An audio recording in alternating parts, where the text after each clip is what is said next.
Welcome to this episode of Our Quest. This is Dimple Mehta, and today we would talk about how do we co-create diseases within our bodies. If you haven't already, please do subscribe to the show so that you don't have to miss out on any episode.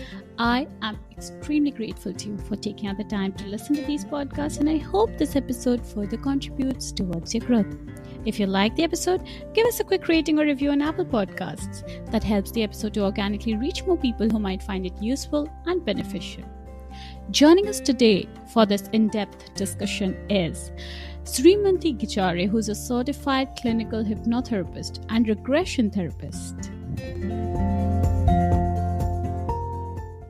Welcome to the show, Sri. It's a pleasure to have you. How are you feeling? Oh, I feel great to be with you, Dimple. Thank you for inviting me. Oh, the pleasure's all mine. So, before I start shooting questions at you, why don't we listen to your story first? So, Dimple, I am from the oil and gas industry. So, I've been in the oil and gas industry for 15 years. I'm an alumni of IIT Kharagpur, one of the premier institutes of India. And after my education, I've been in the oil and gas, as I said, for 15 years. But I always felt, like I'm from the technical side. So I have traveled the world. Money was pretty good in oil and gas, but I always felt underutilized. Something, I felt a gap in my life, and I didn't know how to overcome that gap. So I became a mother. Okay, still there was a gap. So I couldn't find what should I do to bridge that gap. There was a gap, I would say, unsatisfaction. I was not satisfied. There was a pull all the time. And the only question which bothered me all the time was, am I meant to live like this and die? Like, that's it. Mother to my kids, and that's it. That's my contribution to the world. That would, keep me awake at times. Then I was also, in Dubai I worked. We moved to Dubai. I was working in Dubai. And then a turning point came in my life when my company said, we are going to move to Abu Dhabi.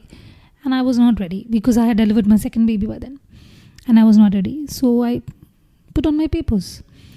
And that interim, that time, what should I be doing next? I always wanted to be an entrepreneur like you. So I started it was online website. So I would retail from several places good things, and I would put it in my website and people can buy. That was also very satisfactory. I learned the nuances, how to manage. So the social media and all that, I learned it. And then, but still, there was a point of time I would match my salary day-wise. So I had reached that. But again, I felt the gap coming back. So I've learned, I did it, but that gap is back. Then I still remember my husband used to say, why don't you meditate? And it never, I didn't know how to meditate. So I thought, okay, let's give it a try. You cannot manage your thoughts. It's not possible. So I would just sit in a place in the morning when I wake up, and I would just question, okay, what's my purpose in life? Show me the way. This is the question I had. I kept on asking this question. The people find it weird, but I actually heard somebody whispering to me the word hypnotherapy. And I still remember the look on my husband's face when I announced, I want to be a hypnotherapist. And he was like, what? From a geophysicist to a hypnotherapist? Are you out of your mind? But he never discouraged me, okay? I did online courses, and I saw all of a sudden I got the same enthusiasm, as a teenager. I was when I was preparing for my IIT and all that, same, and I started scoring very well. And this journey takes years for people to finish, and then you have to submit cases, go through examinations. I did all of that in 6 months. Case stories, yeah. So I realized this is my purpose. And Dimple, the best part is I work on my clients not only face to face but online, and I've seen my clients getting out of chronic issues of their life, be it BP, be it diabetes, be it migraine, where even medicines have failed. So I realized that, and I want to spread this word, not about, oh wow, how great I am. No, about the fact that you can untap that potential within you to get over or overcome your diseases. Because disease is your body's discomfort to certain aspect of your life, and it's just talking to you. It's up to you how you want to interpret it. You can keep on taking the medication, that's your choice. But if you want to get over it, that's when you need to unleash that potential of yours by diving down to your subconscious space.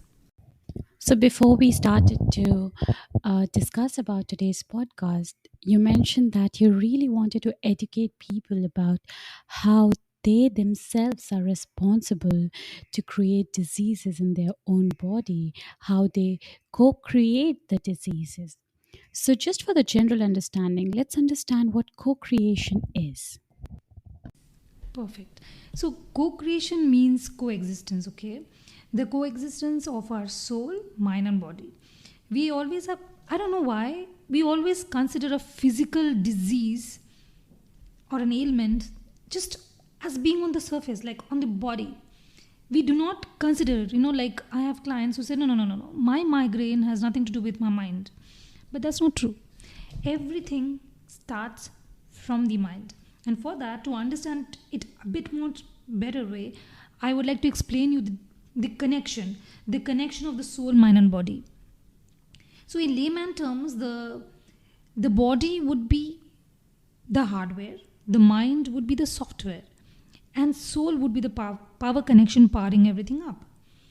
So how your mind is perceiving anything. So mind is a software, right? As I said. So it depends upon the environment. Okay. So we take in all the information. How do we take it? Through our 5 sense organs. Okay. It is our perception of anything. And our perception is how we have been taught to perceive it. Our belief system. Okay.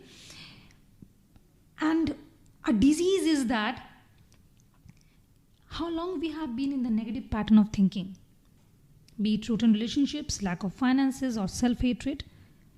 We can begin to make a change today.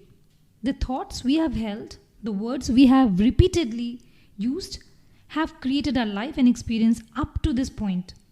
So we are coexisting together. Yet, that is past thinking. We have already done that. What we are choosing to think and see today at this moment will create our tomorrow. And the next day, and the next week, and the next month, and the next year, and so on. So the point of power is always in the present moment.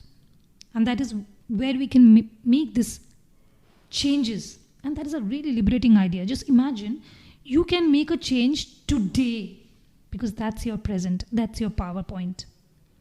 Make sense? Yeah, absolutely.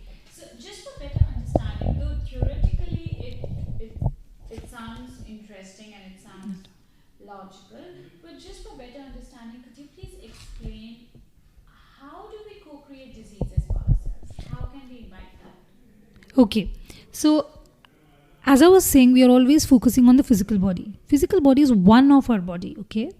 There are actually 4 bodies. The first body is called the thought body or the causal body. So everything starts from a thought. That is, if I want to explain in terms of physics, that will be the potential energy. Every thought has a potential to become really big. Okay? So what are we thinking? It's very difficult for us because we do not stay at one thought. It always branches out. Okay, we're not Buddhas. Okay? So one thought branches to hundreds to thousands. So what are we thinking at this point is very difficult. But when this thought flows into the body, it is having a motion. It creates emotion. Okay, now this is since it's in motion, it's kinetic energy. Now that emotion is also a body. It's called astral body, emotion body or the astral body. Now this emotion, what you're feeling, it's very tangible. You can always see, like I'm feeling angry, I'm feeling sad, I'm feeling worried, I'm feeling anxious. So these are feelings, emotions. Okay, so when you're already feeling this, the energy, that is a third body. okay, or the chakra body. The energies of your body match that feeling. Example, you are feeling sad. You didn't tell your body, your tear glands to secrete. It is happening automatically. Your energy of the body is matching that feeling of sadness. Even if you don't want to cry, your body has reacted to it. So that is your third body, the chakra body. The fourth body is the physical body. Okay. So when we have a problem, let's say diabetes, you are having a symptom. You go to a doctor. The doctor gives you medication, but based on the symptom of the diabetes, he'll give you medication. So symptom-based approach. Symptom-based approach never takes you out of the problem. So you're on the surface, working on the surface of the physical body. What I work, like as I was saying, like the coexistence part only, I work with my clients and we work on the subconscious mind. We go to the root cause, the first body, the causal body. Why and how did you create it? So once we go to the cause, we collapse the bridge. So the issue can get resolved. To give you a very quick example, so like constipation. So I had a client who had constipation. What is constipation? Your body is holding tight to something. You're not letting go of the waste. So the body is not able to decide what is waste and what to retain. So you're holding something onto tight. Simple concept. So constipation means you're holding on to tight. So I was working on this client of mine from California, and she's 43 now. And when we started working on this issue of constipation, she went back to when she was 12 years old. And so it's like a movie, and I'm watching the movie with you. She's explaining what's happening in her life at that point. So she's not in the present moment anymore. She's gone back and she's relating the incident, and it comes to the point when my client starts crying. She's going through a day. She's explaining that it's Sunday. I'm in this park. Then I go home. I see a lot of people, and then I eat and I sleep. And at this point, I'm just questioning. Okay, and we come to know that she's saying, okay, I'm going to sleep now. It's afternoon, and then she says, okay, I see my dad's friend walking in the room, and she burst out crying. Okay, what is it? So this uncle uses her hand to satisfy himself, and she pretends to sleep. She has been holding on to this information for a long time. She's 43 now. So till date, she hasn't shared this with anyone. After, of course, she was not very comfortable to share with her parents still, because her dad and that uncle is still friends. But she shared with her husband. She became more open about the idea. Her constipation is resolved. So this is with an example I wanted to explain. This is so much in line with what the world today has come to terms with. That everything that we think has an impact on our lives. Everything that's a thought can have a physical existence and form in our lives.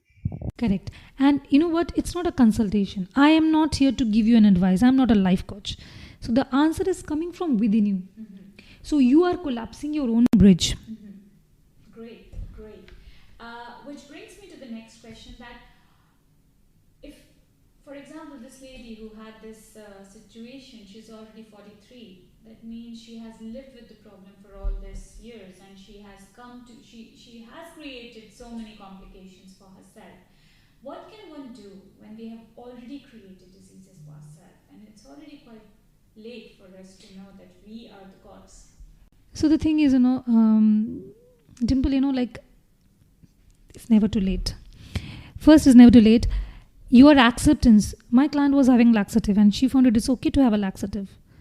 So I have clients having chronic pain, but it's okay because there's no way out. There's a lack of awareness. My clients, till today, they come to me when everything else has failed. Mm-hmm. And they just say, okay, you are our last hope. Mm-hmm. So be it alcohol addiction, just name it. Like having menstrual pain we say it's normal, mm-hmm. but it's not. Mm-hmm. It's not. So there's a reason behind it. So for every effect in our lives, as you have rightfully put it, there is a thought process behind it. So just giving again an example, menstrual issues. You know what? Menstrual issues, we think it's normal to ladies to have it every month. But menstrual issues is somewhere there's a thought pattern that it's not good to be a woman. So you are denying your own powers of a woman. That's your menstrual issues. So you name a disease, Dimple, I can tell you the main cause. I'm not saying everybody will have that, but you will be around that issue. What about diseases like cancers? Correct. Cancer is extreme anger. Anger means what? Toxicity or toxins turned inwards. Anger is when you turn that inwards, your anger is towards someone else, but you're turning it inwards. You kind of infesting yourself, burning yourself from within. And that's cancer. Then why do kids have cancer? That's a good one. So the thing is, I'm going to say something, Dimple, which probably I don't know how many of you will accept. So the mind, the software, there is a conscious part to it, there's a subconscious part to it. The conscious part is about 10 to 12%, and the subconscious part is 80 to 90%. So about not only is this 9 times bigger, it is also 6,000 times more powerful. Okay? In the subconscious mind, there's a part called primitive mind or unconscious mind. The wiring that you're born with. What do I mean by that? So what I'm trying to say, there is some essence of your life already you are come with. Otherwise, you may say, okay, what does it mean? So just say like past life. So you're continuing into it, but you're having the baggage still there. So that's what, and by the way, I have done quite a few of past life healings, or example, like a phobia, the difference between a fear and a phobia. Fear is rational.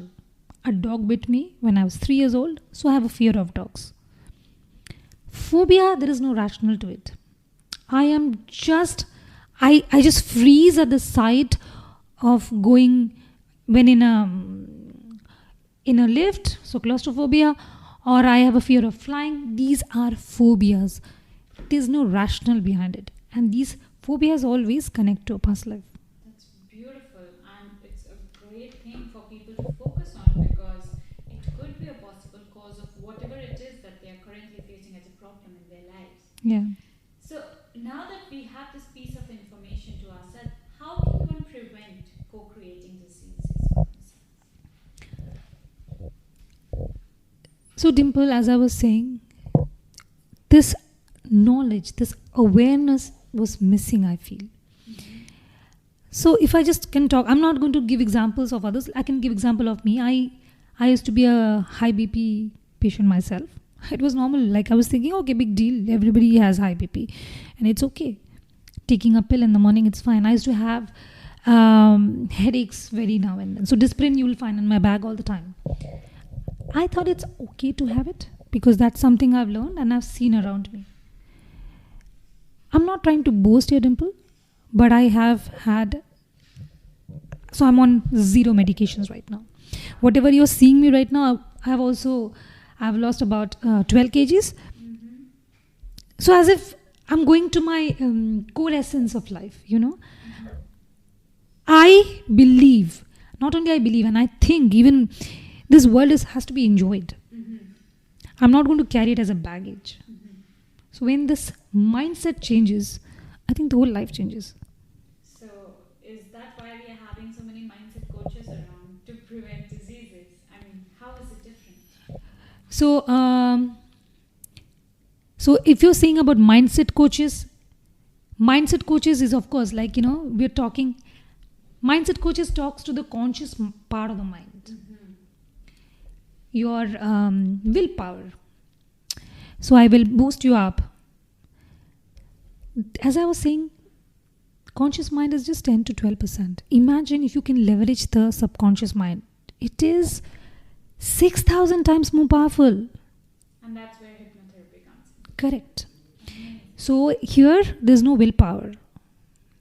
So if I want to explain the structure of the mind a bit more, so the conscious mind, the subconscious mind, and I told you unconscious and the primitive mind. In between the conscious mind and the subconscious mind, there is something called critical filter.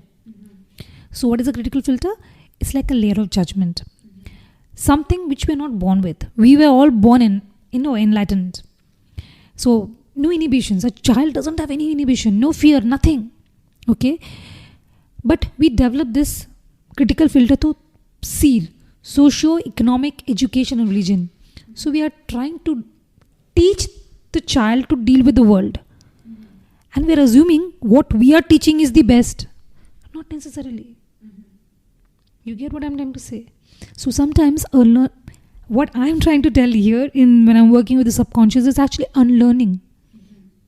So if somehow I have picked up from my parents that being a girl is not good, I'm going to unlearn it. So disease is actually learnings. And I believe with hypnotherapy that you practice, you're able to reach the thought of the people, the cause, the root. And I think right from that thought, the root cause, the root thought, you're able to correct it, right?